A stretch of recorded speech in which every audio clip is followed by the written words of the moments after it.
সঞ্চালক আমাদের এই অঞ্চলের একটা পার্টির অঞ্চলের সভাপতি আইএনটিটিসি সভাপতি এবং আমাদের দলের নেতা রাকেশ রায় চৌধুরী মঞ্চে উপস্থিত এইমাত্র আপনাদের সম্মুখে বক্তব্য রেখেছেন আমাদের ব্লক তৃণমূল কংগ্রেসের সভাপতি শাহজাহান ভাই। উপস্থিত আছেন আমাদের পঞ্চায়েত সমিতির সভাপতি ঝর্ণাদি আছে, ক্যানিং টু পঞ্চায়েত সমিতির সভাপতি শহীদ ভাই আছে, ভাঙড় মাইনরিটি সেলের সভাপতি আমাদের মহসিন ভাই আছে, তৃণমূল যুব কংগ্রেসের সভাপতি ক্যানিং টু এর আমাদের সাদেক আছে, এই অঞ্চলের প্রধান টুম্পা আছে,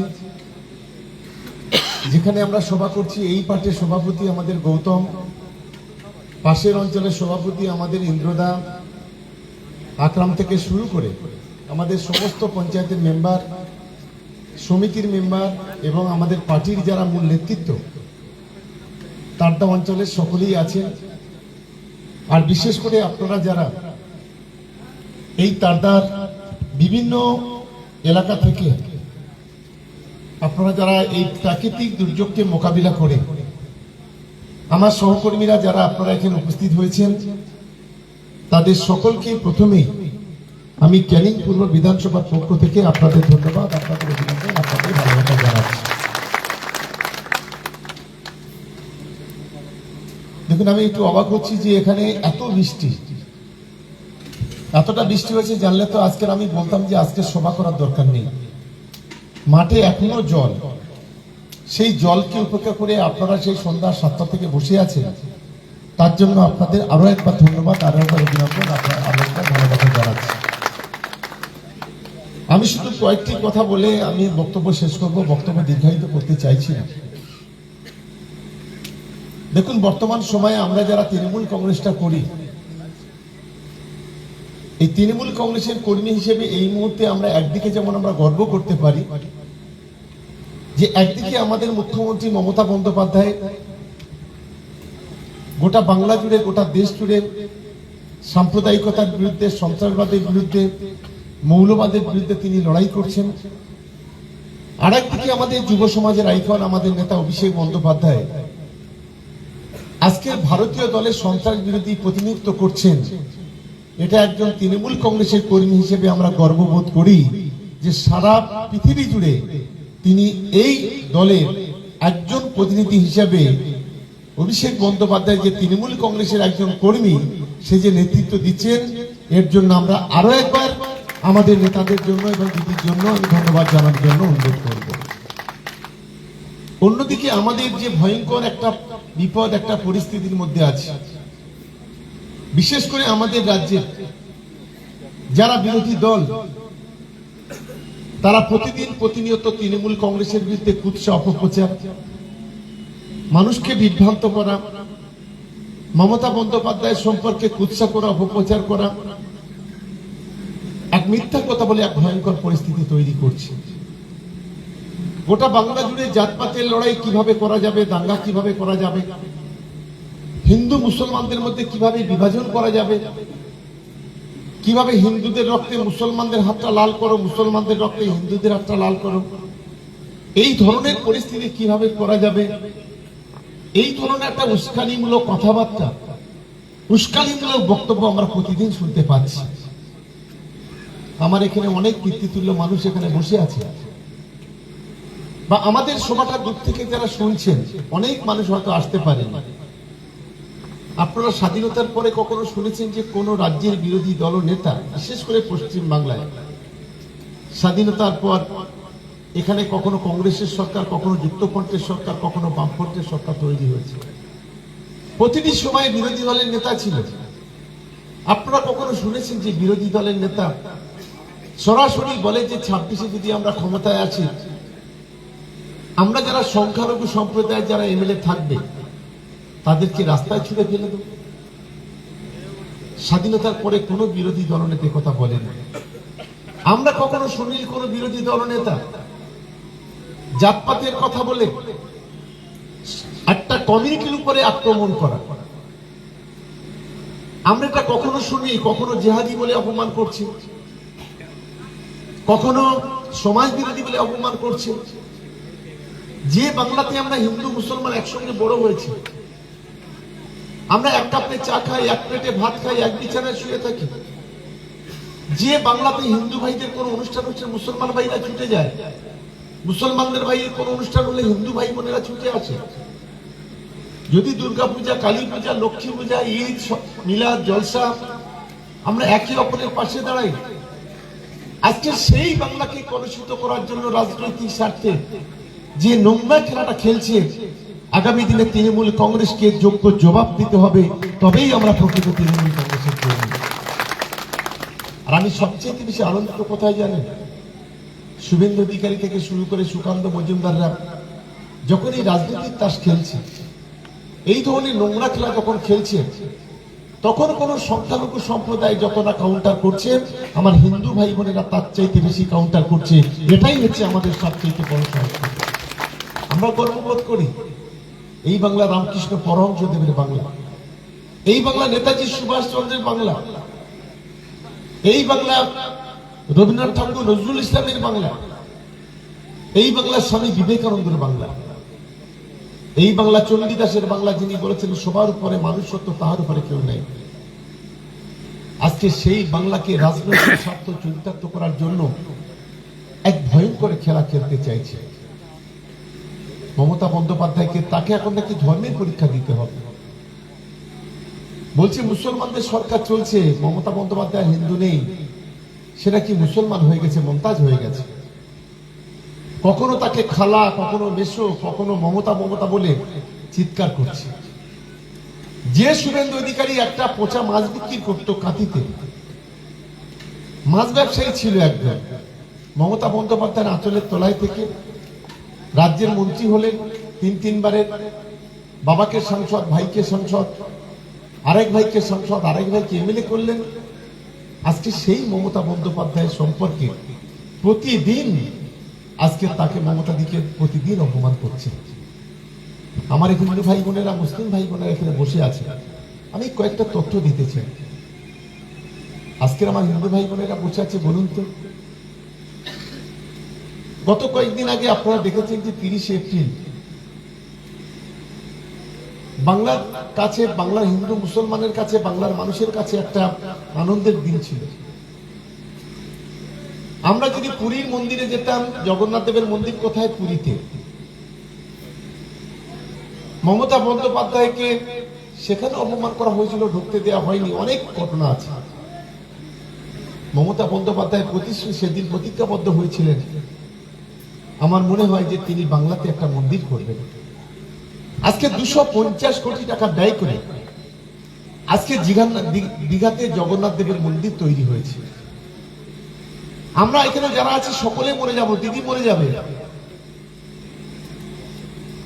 কোন দল আসবে, কোন দল থাকবে সেটা পরের কথা, কিন্তু যতদিন পৃথিবী বেঁচে থাকবে এই দীঘার মন্দিরের সম্মান করে মমতা বন্দ্যোপাধ্যায়ের নাম করবে।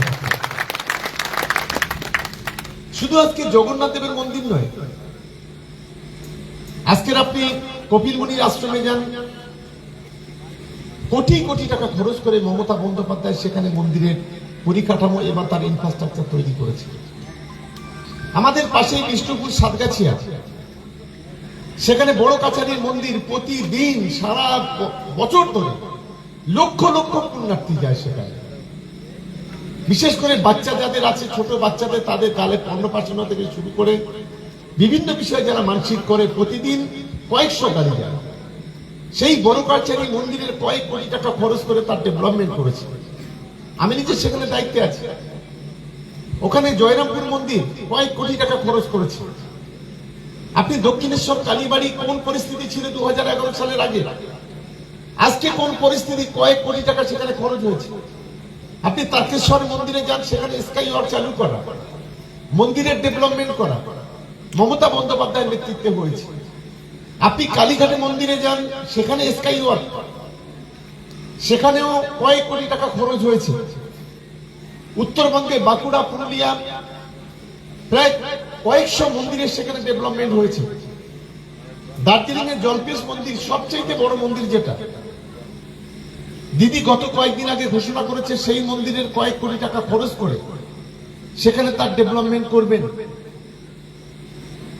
তারপরেও মমতা বন্দ্যোপাধ্যায় কি আজকে তাকে হিন্দু বলে তাকে পরীক্ষা দিতে হবে? দিদির বাড়িতে প্রতি বছর কালী পূজা হয়, আমরা সকলে যাই, সারা রাত ধরে কালী পূজা হয়। দিদির বাড়িতে সবসময় সেখানে শিব মন্দির আছে, তিনি সেখানে পূজা করেন। আজকের কিছু মানুষ রাজনৈতিক স্বার্থে সেই মমতা বন্দ্যোপাধ্যায়কে, যিনি বাংলার একজন দেবী বলে মনে করি, আমরা দেবীকে হয়তো জীবিত রূপে আমরা কেউ অনেকে দেখতে পাইনি, কেউ দেখিনি, কিন্তু বাংলার একজন জীবিত দেবী, তার নাম হচ্ছে মমতা বন্দ্যোপাধ্যায়। এটা আমাদের প্রথম মাথা রাখতে, কারণ আজকে জন্ম থেকে মৃত্যু, আজকের কৃষক, শ্রমিক, ক্ষেতমজুর, মহিলা, ছাত্র, যুব, সমাজের সব অংশের মানুষকে আজকের মমতা বন্দ্যোপাধ্যায়ের নেতৃত্বে আজকের সরকার পরিষেবা দিচ্ছে। কেন্দ্রের বঞ্চনা, 100 দিনের কাজের টাকা বন্ধ, ঘরের টাকা বন্ধ, বিধবা ভাতা, বার্ধক্য ভাতার কোটা কমিয়ে দেওয়া, ICDS এর টাকা বন্ধ, গ্রামীণ রাস্তাঘাটের টাকা বন্ধ। বাংলাতে হাজার হাজার কোটি টাকা ট্যাক্স নিয়ে যায়, 1 টাকা নিয়ে গেলে 5 পয়সা আমাদের দেয়, তারপরেও 1,75,000 কোটি টাকা কেন্দ্রের কাছে আমাদের পাওনা। রাজনৈতিক স্বার্থে বাংলার মানুষের অধিকারটাকে কেড়ে নেওয়া। তারপরেও আজকের মমতা বন্দ্যোপাধ্যায় একজন বাচ্চা যেমন জন্মালে তাকে একটা সবুজশ্রী গাছ দিয়ে তাকে সম্মান জানায়, আর একজন মরে গেলে, শ্মশানে গেলে তাকে সমব্যাপী 2000 টাকা দিয়ে মমতা বন্দ্যোপাধ্যায় সেই পরিবারকে সমাপ্ত করার কাজ সেই মমতা বন্দ্যোপাধ্যায় সহযোগিতা করে। আমাদের বাস্তবতা নিয়ে বুঝতে হবে। আমার এখানে, আমি জানি আমার তারদা এখানে 95% আমার হিন্দু ভাই বোনেরা বসবাস করে। আমার এখানে যারা বয়োজ্যেষ্ঠ যারা আছেন, যারা আমাদের সভাটা শুনছেন, 2011 সাল পর্যন্ত বলুন তো বাংলাতে কোন সরকার, বাংলাতে দুর্গাপূজা হবে, দুর্গাপূজা কমিটিকে উৎসাহিত করতে হবে, তার জন্য কোন সরকার পূজা কমিটিগুলোকে কখনো 25, কখনো 50, কখনো 85,000 টাকা দিয়ে কমিটিগুলোকে উৎসাহিত করেছে? বুকে হাত দিয়ে বলুন কোন সরকার 30% থেকে 50% বিদ্যুতের সারচার্জ কমিয়ে দিয়েছে পূজার জন্য? আমি এই প্রশ্নটা করতে চাই। আজকে যারা বিরোধিতা করছে, এই তারটাতে কিছু বিজেপির লোক আছে, সেই RSS এর লোক আছে, আমি তাদের বলি বাস্তবের নিরিখে বুকে হাত দিয়ে বলুন, আজকের এত বঞ্চনা, এত প্রতিবন্ধকতা, এত সমস্যা থাকা সত্ত্বেও আজ মমতা বন্দ্যোপাধ্যায় কিন্তু দিল্লির সরকারের কাছে মাথা নত করেনি, মাথা উঁচু করে শিক্ষা সোজা করে লড়াই করছে। এটাই হচ্ছে বাঙালি হিসেবে আমি গর্ববোধ করি। আমি তাই আপনাদের কাছে অনুরোধ করতে চাই, আজকে যারা বিরোধিতা করছেন না, দেখবেন তাদের জন্য আমাদের ছেলেরা, আমাদের মেয়েরা, আমাদের সমর্থকরা ব্যাংকে লাইনে দাঁড়াতে পারে না। তারা সবচেয়ে বেশি লক্ষ্মীর ভান্ডারের সুযোগ পাচ্ছে, তারা কৃষক বন্ধু পাচ্ছে, তারা স্বাস্থ্য সাথী পাচ্ছে, তারা খাদ্য সাথী পাচ্ছে, তারা বিনা পয়সায় রেশন পাচ্ছে, তারা কন্যাশ্রী, তারা রূপশ্রী, তারা শিক্ষাশ্রী, ঐক্যশ্রী আজকে তারা পাচ্ছে, বিভিন্ন সুযোগ সুবিধা সরকারের থেকে পাচ্ছে। তাদের এলাকার মানুষকে বুঝতে হবে, বাস্তবতা নিরিখে এগোতে হবে। আমার দুর্ভাগ্য কি জানেন, যে আমি যখন থেকে 2016 যখন ভোটে দাঁড়িয়েছি তখন আমি এখানে হেরেছি, তারপরেও কিন্তু 2016-তে আমি 55,000 ভোটে জিতেছি। 2021-এ যখন আমি দ্বিতীয়বার আমি প্রতিদ্বন্দ্বিতা করেছি তখনও এখান থেকে আমি 2,500 ভোটে হেরেছি, কিন্তু আমি প্রায় 54,500 ভোটে কিন্তু জয়লাভ করেছি। আমাদের কষ্টটা এই জায়গায়, যে তারদা অঞ্চল আমার পরিবারের মতো বলে মনে করি। তারদা অঞ্চল হেরে গেলেও আমরা অন্য অঞ্চলের যে উন্নয়নের সঙ্গে কোনো আমরা তফাৎ করি না, তারপরেও আমরা এখান থেকে হারি। এটা আমাদের সবচেয়ে বড় দুর্ভাগ্য। তবে এটুকু মনে রাখবেন, তারদা অঞ্চল 2026-এ নির্বাচন হবে, হারবো কি জিতবো বড় কথা নয়, কিন্তু তারপরেও ক্যানিং পূর্ব বিধানসভা থেকে 1.5 লক্ষ ভোটে জিতবো, এটা দায়িত্ব নিয়ে আজ এখানে বলে গেলাম। যারা বিজেপিকে ভোট দিলেন খুব বুকে হাত দিয়ে বলুন তো, বাস্তবিক লাভটা কি, কোথায় বিজেপির নেতারা? আজকে বিজেপি কারা করছে খুব বুকে হাত দিয়ে বলুন। দিলীপ ঘোষ যে বিজেপিকে জন্ম দিয়েছিল বাংলাতে বললে চলে, সে আজকে ব্যর্থ। সায়ন্তন বসু যে বিজেপির হয়ে লাফালাফি করতো, তাকে আজকে দেখতে পাওয়া যাচ্ছে না। ওই যে 11 বার একজন হেরেছে, কি নাম জানো?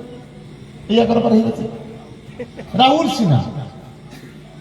ঈশ্বর আল্লাহ বলি আর ভগবান বলি, এর কপালে কোনো জেতার টিকি রাখেনি। 11 বার ভোটে দাঁড়িয়েছে, 11 বার হেরেছে। সে আজকে কোথায়? লকেট চট্টোপাধ্যায় সে কোথায়?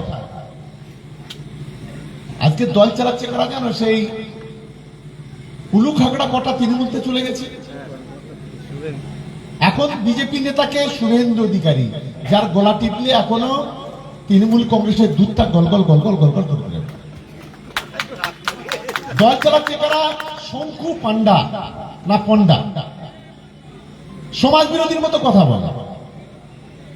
তৃণমূলের ছাত্র পরিষদের নেতা ছিল রাজ্যে, সে এখন বিজেপির বড় নেতা।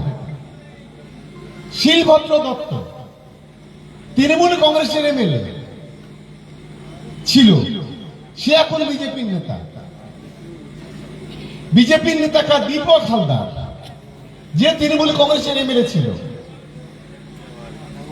আরো শঙ্কর বিজেপির নেতা, যে সিপিএম এর এখনো পর্যন্ত গোলায় তার দুধ আছে সিপিএম এর। অর্জুন সিং। আজকে যারা আরএসএস বিজেপি করেন, আমি তাদের বলি, আপনাদের সেই যারা পুরানো যেগুলো আছে, তবে শুভেন্দু অধিকারী একটা কাজ করেছে, ও আমাদের দল থেকে চলে গিয়ে পুরানো যে কটা বিজেপি নেতা ছিল সব থেকে দল থেকে একরকম বের করে দিয়েছে, একদম ঘরে ঢুকিয়ে দিয়েছে। এই কাজটা অন্তত করেছে। আমি তাই আপনাদের কাছে অনুরোধ করব, ক্যানিং পূর্ব বিধানসভা আজকে আমাদের কাছে একটা গর্বের বিধানসভা। দেখুন, আমরা তো মুসলিম, হিন্দু হলে বিজেপি সাপোর্ট করবে, মুসলিম হলে আইএসএফ কে সাপোর্ট করবে, এমন কোনো কথা নয়।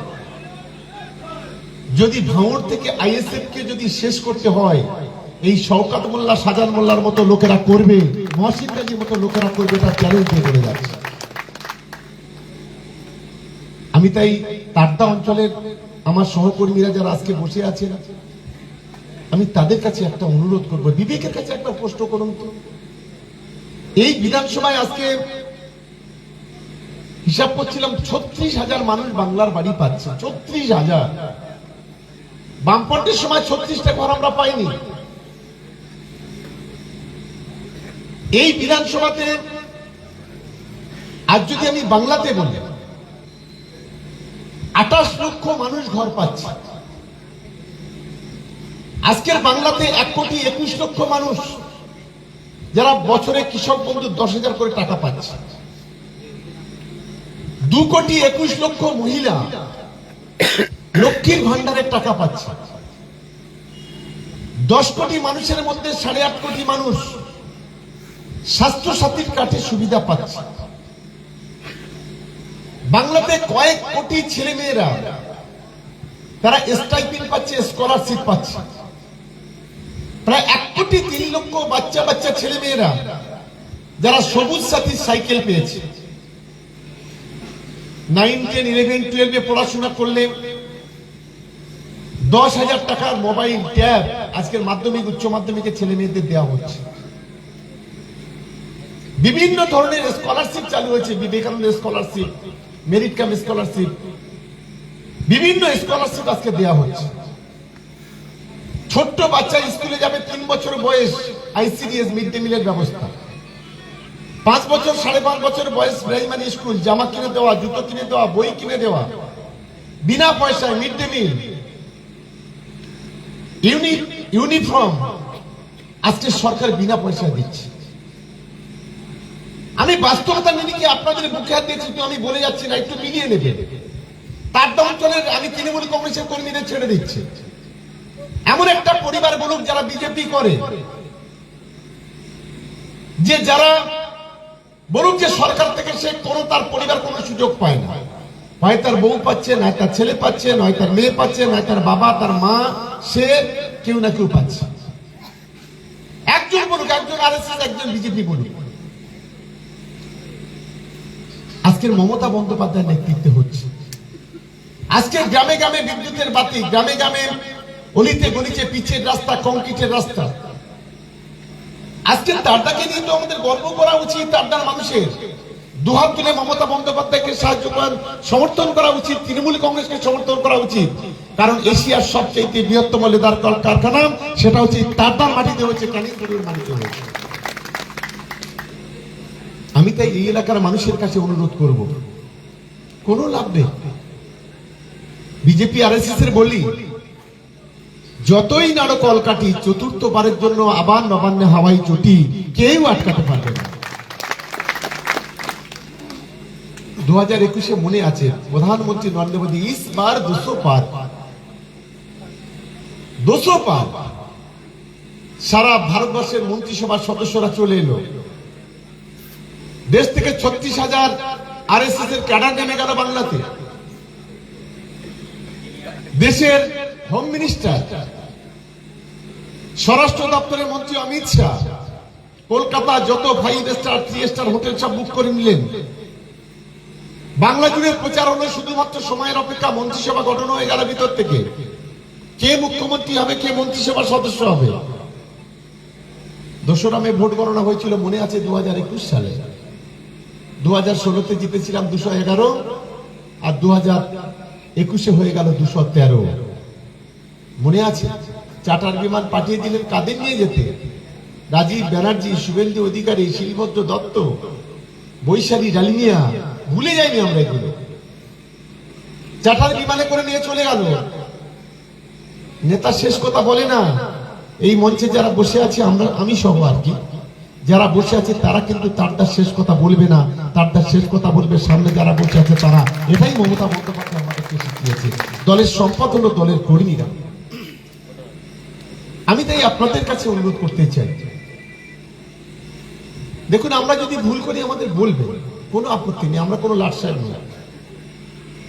আমাদের লক্ষ্য একটাই, এবারে ক্যানিং পূর্ব বিধানসভা, পশ্চিম বাংলার ভাঙড় বিধানসভা, এই দুটো বিধানসভাকে বাংলার 1 নম্বরে 2 নম্বরে জায়গায় নিয়ে যাওয়া, লিডের ক্ষেত্রে সেই মানসিকতা নিয়ে আমাদের লড়তে হবে। তাই তারদা অঞ্চল আমি আশা করবো এবার আপনাদের কাছে আপনার সেই মানসিকতা নিয়ে লড়াই করবেন। আমি এখানে গৌতম, রাকেশ, ইন্দ্রদা, আকরাম থেকে শুরু করে আমাদের ঝর্ণা দিয়ে আছে, এই অঞ্চলের প্রধান টুম্পা আছে, এখানে আমাদের সমস্ত পঞ্চায়েতের মেম্বার আছে, আমাদের ছেলেরা যারা নেতৃত্ব দেয় সকলেই আছে। আমি সকলের কাছে অনুরোধ করব যে আগামী দিনে আমাদের ঐক্যবদ্ধ লড়াই লড়তে হবে। কোনো ইগোর লড়াই কোনো রকম ভাবে চলবে না। হয় ইগো ছাড়তে হবে, না দল ছাড়তে হবে। এটাই খুব পরিষ্কার কথা। তারদা অঞ্চল যদি হারবে কি জিতবে বড় কথা না। আমি প্রথম বলেছি 1.5 লক্ষ ভোটে জিতবো, কিন্তু দুষ্টু গরুর চাইতে সৈন্যগোল ভালো, এটাই আমি সবসময় বিশ্বাসী, এটা আমি মনে করি। আমরা সেই মানসিকতা নিয়ে রাজনীতি করি। আজকের আমাদের গর্ব হয় না মমতা বন্দ্যোপাধ্যায় আসার পরে আমাদের ঘরের ছেলেরা সিভিক পুলিশ, বিনা সেখানে কোনো পরীক্ষা না দিয়ে চাকরি করছে। ভিলেজ পুলিশ, গ্রিন পুলিশ, এই সব তো আমরা কোনোদিন দেখিনি। আমি তাই আপনাদের কাছে অনুরোধ করব যে আমাদের প্রতিটি ক্ষেত্রে আমাদের আগামী দিনে লড়াইটা করতে হবে। এই যে গত কয়েকদিন আগে টাইলগাঁয়ে যে 26 জন পর্যটক খুন হলো, দেখুন সন্ত্রাসবাদীদের কোনো জাত হয় না। কি পরিকল্পনা হলো? দেখে দেখে হিন্দুদের খুন করো। এদের তো এনকাউন্টার করে মেরে দেওয়া উচিত। কিন্তু আমার প্রশ্ন হলো, দেশের প্রধানমন্ত্রী বলেন আমার 56 ইঞ্চি ছাতি। কাশ্মীরে 26 জন পর্যটক খুন করলো কারা? 4 জন 5 জন সন্ত্রাসবাদী। এখনো পর্যন্ত তাদেরকে এখনো পর্যন্ত ধরা গেল না। কোথায় গেল ভারতবর্ষের ইন্টেলিজেন্স? কোথায় গেল ভারতবর্ষের গোয়েন্দা সংস্থাগুলো? খুন করে তো হেঁটে তো তাদের পাকিস্তানে যেতে গেলে, পাকিস্তান বর্ডার পার হতে গেলে কয়েক ঘন্টার সময় লাগে। এখনো পর্যন্ত কেউ অ্যারেস্ট হলো না। আমরা সেদিন থেকে অপেক্ষা করে 22 এপ্রিল থেকে দেশের প্রধানমন্ত্রী বলছিল পাকিস্তানকে উচিত শিক্ষা দেওয়া হবে। আমরা বলছিলাম সেই অপেক্ষায় আমরা আছি। সুযোগটা কাজে লেগে এসছে। আমাদের নেতা অভিষেক বন্দ্যোপাধ্যায় টুইট করে বললেন যে এটাই হচ্ছে সুযোগ পাক অধিকৃত কাশ্মীরকে দখল করে নেওয়া আর পাকিস্তানকে উচিত শিক্ষা দেওয়া। প্রতিদিন দেখছি কখনো বলছে বায়ুসেনার সঙ্গে বৈঠক হচ্ছে, কখনো বলছে স্থল সেনার সঙ্গে হচ্ছে, কখনো বলছে জল সেনার সঙ্গে নৌবাহিনীর সঙ্গে হচ্ছে। আমরা ভাবলাম যে অনেক কিছু হলো, অবশেষে যুদ্ধ শুরু হলো। প্রথম দিন যেভাবে অ্যাটাক করলো রাত 2টো পর্যন্ত ভাবলাম যে পাকিস্তান দখল হয়ে গেছে। ও মা, সকাল্লা দেখলাম তা নয়। দুজন কর্নেল, একজন সোফিয়া কুরেশি, একজন ভূমিকা সিং, দুজন কর্নেল মহিলা, তারা প্রেস কনফারেন্স করলেন। পাকিস্তানের সন্ত্রাসবাদী নেতা আজহার মাহমুদ, তার পরিবারের লোকেরা সব মারা গেল। পরের দিন পাকিস্তান আমাদের আক্রমণ করলো। তার একদিন পরে দেখছি এখানে সিজ ফায়ার, মানে সংঘর্ষ বিরতি, দেশের মানুষ বাতাস। শুনলাম যে আমেরিকার প্রেসিডেন্ট ডোনাল্ড ট্রাম্প তিনি বলেছেন যদি বিজনেস যদি করতে চাও তাহলে যুদ্ধ বন্ধ করো, আর বিজনেস যদি করতে না চাও তাহলে যুদ্ধ করো। অবাক হয়ে গেলাম, এরা ভারতের অভ্যন্তরীণ সমস্যা। 1971 সালে পাকিস্তান ভারত যুদ্ধ, তখন প্রধানমন্ত্রী ইন্দিরা গান্ধী। আমেরিকার রক্তচক্র উপেক্ষা করে সেদিন প্রধানমন্ত্রী ইন্দিরা গান্ধী বলেছিলেন এটা ভারতবর্ষের অভ্যন্তরীণ সমস্যা, ভারতবর্ষের মর্যাদার সমস্যা, ভারতবর্ষের মানুষের সম্মানের প্রশ্ন, আপনি এখানে নাক গলাবেন না। একজন মহিলা সেদিন প্রধানমন্ত্রী, সেদিন পাকিস্তানকে উচিত শিক্ষা দিয়েছিল। আর আজকে 56 ইঞ্চি ছাতি, বড় বড় কথা বলেন। যুদ্ধ কখনো আমরা চাই না, যুদ্ধ কখনো ঠিক নয়, কিন্তু যে কাজ আজকে করছে, প্রতিদিন ভারত মায়ের সন্তান শহীদ হচ্ছে। পাকিস্তানকে কেন উচিত শিক্ষা দিতে পারলেন না? অনেক বিষয় আছে। আমি তাই শুধুমাত্র রাজনীতি, সব ক্ষেত্রে রাজনীতি, আমি তাই সকলের কাছে আমি অনুরোধ করতে চাই যে আগামী দিনে এই বাংলায় সাম্প্রদায়িক সম্প্রীতি যদি রক্ষা করতে হয়, তৃণমূল কংগ্রেস ছাড়া বিকল্প কিছু নেই। আমার হিন্দু ভাই বোনেরা গর্ব করবেন না? আজকের দুর্গাপূজা আজকের বিশ্ববিখ্যাত হয়েছে। পৃথিবীর একটা সংস্থা ইউনেস্কো দ্বারা আজকে স্বীকৃতি লাভ করেছে। পৃথিবীর মধ্যে কোন একটা রিলিজিয়াস প্রোগ্রাম এই সর্বপ্রথম পৃথিবীর বিখ্যাত সংস্থা ইউনেস্কো গ্রহণ করছে, সেটা হচ্ছে বাংলার দুর্গাপূজা, বাঙালির দুর্গাপূজা। এটাই আমাদের কাছে গর্ব। আমরা গর্ববোধ করি বাংলাকে, মমতা বন্দ্যোপাধ্যায়কে নিয়ে। কলকাতার রেড রোডে যখন ক্যান্ডিং হয়, সারা পৃথিবীর মানুষ টেলিভিশনের পর্দা তাকিয়ে থাকে কখন সেরা সেরা প্রতিমাগুলো দর্শন করবে। সব কৃতিত্ব মমতা বন্দ্যোপাধ্যায়। আজকের বাংলার মানুষের মুখে যদি হাসি ক্যামেরা থাকে, তার নাম মমতা বন্দ্যোপাধ্যায়। বাংলার রিলিজিয়াস সোসাইটি গুলোকে ঐক্যবদ্ধ যদি করে শান্তি ফেরার, তার নাম মমতা বন্দ্যোপাধ্যায়।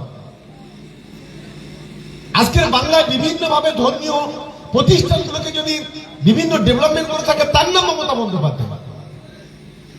আজকে যদি বাংলায় কবি, গুরু, ঋষি, পণ্ডিত, বুদ্ধিজীবীদের সম্পদগুলো যদি রক্ষা করে থাকে, তার নাম হচ্ছে মমতা বন্দ্যোপাধ্যায়। আমরা বিগত দিনে কখনো এটা দেখিনি। আর সেই মমতা বন্দ্যোপাধ্যায়ের সম্পর্কে যখন কুৎসা করে একজন তৃণমূল কংগ্রেস কর্মী হিসেবে, একজন বাঙালি হিসেবে আমাদের মাথার রক্ত চড়ে যায় যে রাজনৈতিক স্বার্থে এরা কোন ধরনের নোংরা খেলা খেলছে। তাই তারটা অঞ্চলের মানুষ, আমি সকলের কাছে, আমার ভাই বোনেরা, আপনারা যারা উপস্থিত আছেন, আমি চাই একটা আবেদন আমি তারটা অঞ্চলের মানুষের কাছে চাই যে ক্যানিং পূর্ব বিধানসভা 13টা অঞ্চলের মধ্যে 1 নম্বর হবে বা তারটা অঞ্চল ফলাফলের ভিত্তিতে। এই আবেদনটুকু আমি আপনাদের কাছে রেখে, এত প্রাকৃতিক দুর্যোগকে মোকাবিলা করে আজকের আপনারা যেভাবে এখানে বসে আছেন, আমাদের কর্মীরা, আমার সহকর্মীরা যারা আছেন, পুলিশ প্রশাসনের কর্মকর্তারা আছেন, আমাদের বিভিন্ন খাওয়া দাওয়ার যারা দায়িত্বে তারাও সকলেই আছেন, আমি সকলকে আরো একবার আমাদের দলের পক্ষ থেকে, ক্যানিং পূর্ব বিধানসভার পক্ষ থেকে আপনাদের ধন্যবাদ, অভিনন্দন, ভালোবাসা, নমস্কার, সালাম জানিয়ে আমার বক্তব্য শেষ করছি। জয় হিন্দ, বন্দে মাতরম। তৃণমূল কংগ্রেস জিন্দাবাদ, মমতা বন্দ্যোপাধ্যায় জিন্দাবাদ, অভিষেক বন্দ্যোপাধ্যায় জিন্দাবাদ। জয় বাংলা। ধন্যবাদ আমাদের প্রিয় বিধায়ক সাহেবকে। বিধায়ক সাহেব যেন সবাই জোরে হাত তালি দেবেন।